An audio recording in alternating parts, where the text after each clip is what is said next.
বন্ধুরা, আজ আমি তোমাদের সাথে শেয়ার করতে চলে এসেছি শিমের সর্ষে, মানে সর্ষে বাটা দিয়ে শিমের ঝাল।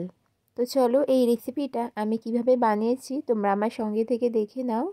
বন্ধুরা, যারা আমার চ্যানেলে নতুন ভিজিট করেছো, চ্যানেলটাকে সাবস্ক্রাইব করে আমার পাশে থেকো। এইরকম ভিডিও পাওয়ার জন্য অল নোটিফিকেশানটা অবশ্যই অন করে দিও। তো চলো এই রেসিপিটা কেমন করে বানিয়েছি আমার সাথে থেকে দেখে নাও।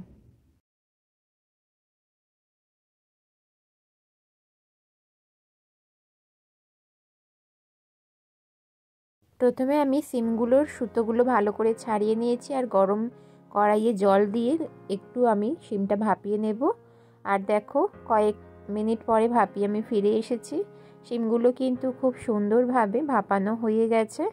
আর আমি খুব একটা বেশি ভাপাইনি, হালকা একটু ভাপিয়ে নিয়েছি আর জলটাও ঝরিয়ে নিয়েছি। এখন আমি এটা ফ্রাই করব, তার জন্য ফ্রাইং প্যান দিয়ে বসিয়ে নিয়েছি আর এখানে আমি সর্ষের তেল দিয়ে নিচ্ছি। সর্ষের তেলে আমি সামান্য একটু কালো জিরে আর হলুদ দিয়ে আমি শিমটা একটু ফ্রাই করে নেব।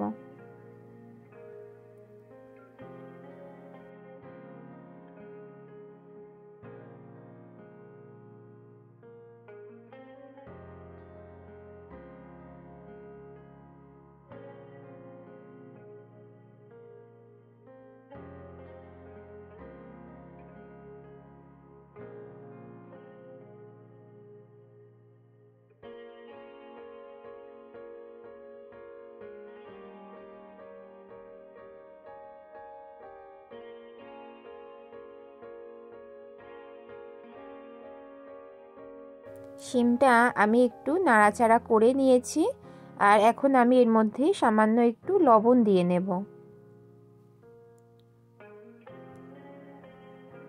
লবণ দিয়ে আমি একটু শিমটা উল্টে পাল্টে নেব।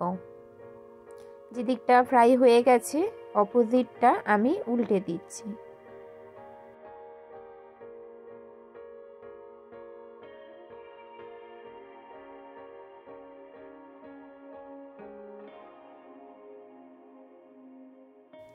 কয়েক সেকেন্ড আমি এভাবে নাড়াচাড়া করে নিয়েছি। আমি এখন এটা একটা ঢাকনা দিয়ে ঢাকা দিয়ে দেব। কয়েক সেকেন্ড পরে আমি ফিরে আসছি, তোমরা আমার সঙ্গে থাকো।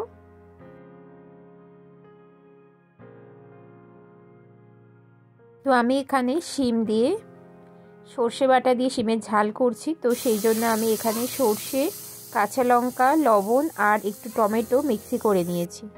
আর এখানে দেখো আমার শিমটা কিন্তু অনেকটা ক্ষণ হয়ে গেছে ফ্রাই। আমি এবার শিমগুলো একটা পাত্রে তুলে নেব।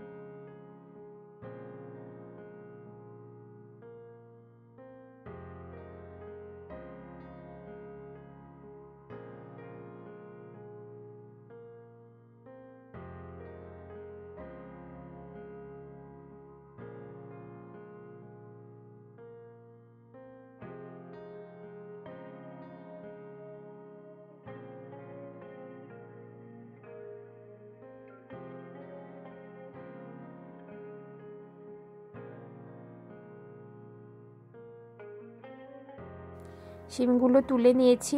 ওই যে তেলটা আছে এর মধ্যেই আমি সর্ষে, কাঁচা লঙ্কা আর যে টমেটো বাটাটা আছে সেটা এর মধ্যে আমি দিয়ে নিচ্ছি। দিয়ে আমি একটু মশলাটা হালকা একটু কষিয়ে নেব, বেশি কষালে তেতো হয়ে যাবে। আমি একটু কষিয়ে নিয়েছি। এখন আমি এখানে হালকা উষ্ণ গরম জল ব্যবহার করছি। গরম জল দিয়ে আমি এটা একটু নাড়াচাড়া করে নিচ্ছি। শিমটা তো আমার ভাপানোই ছিল, সেদ্ধ হয়েই আছে। একটুখানি এই সর্ষের মধ্যে ফুটিয়ে নেব শুধু।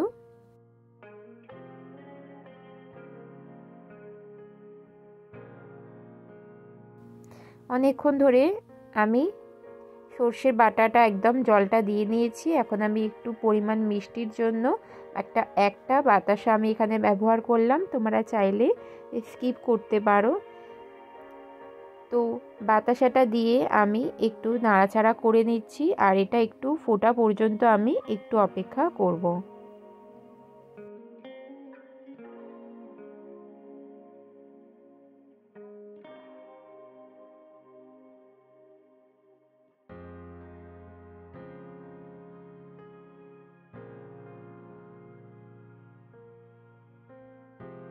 এখন আমি এর মধ্যে 2টো কাঁচা লঙ্কা চিড়ে দিয়ে নেব।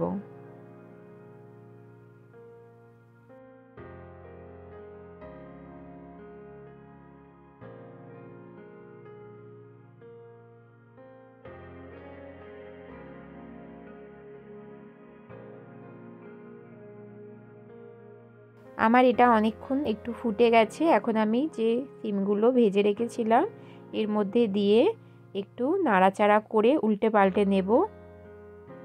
বন্ধুরা, তোমরা এইভাবে শিমের ঝাল, সর্ষে দিয়ে শিমের ঝাল একবার বানিয়ে দেখো, খুব ভালো খেতে লাগে। আর এটা কিন্তু মানে শুধুমাত্র ভাতের সাথেই খাওয়া যেতে পারে, রুটির সাথে ভালো লাগবে না, ভাতের সাথে এই রেসিপিটা বেশ ভালো লাগে। তো দেখো, একটু নাড়াচাড়া করে আমি ঢাকনা দিয়ে দিলাম। আমি আবারও কিছুক্ষণ পর ফিরে আসছি।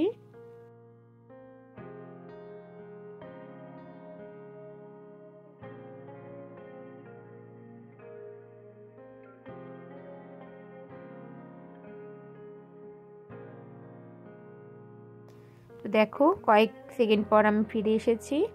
একদম কিন্তু ঝোলটা আমার একদম অল্প হয়ে গেছে, আর সিমটাও খুব ভালো করে সেদ্ধ হয়ে গেছে। এখন আমি এখানে সামান্য একটু ধনেপাতা কুচি দেব, আর একটা ভাজা মশলা, স্পেশাল ভাজা মশলাটা দিয়ে নেব। দিয়ে আমি রেসিপিটা এখন নামিয়ে নেব। তোমরাও বাড়িতে এইভাবে একবার ট্রাই করো বন্ধুরা, খুব সুন্দর কিন্তু খেতে লাগে এইটা। আমি এখানে শুধুমাত্র কালো সর্ষে ব্যবহার করেছি। তোমরা এখানে চাইলে সাদা সর্ষে, কালো সর্ষে উভয়ই ব্যবহার করতে পারো।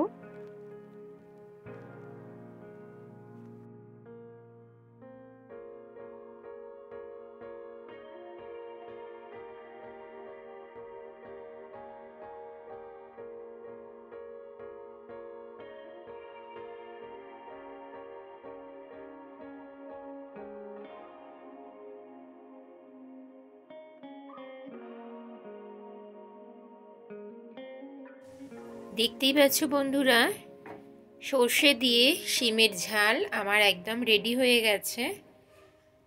দেখতে তো খুব সুন্দর হয়েছে বন্ধুরা। আমার রেসিপিটা কেমন লাগছে তোমাদের আজকের প্লিজ কমেন্ট করে জানিও। ভালো লাগলে আমার এই ছোট্ট চ্যানেলের পাশে থেকে যেও। আজকের মতো বন্ধুরা ভিডিওটা এখানেই শেষ করছি। তোমরা সকলে ভালো থেকো, সুস্থ থেকো। তোমাদের সাথে দেখা হবে নেক্সট ভিডিওতে। টাটা।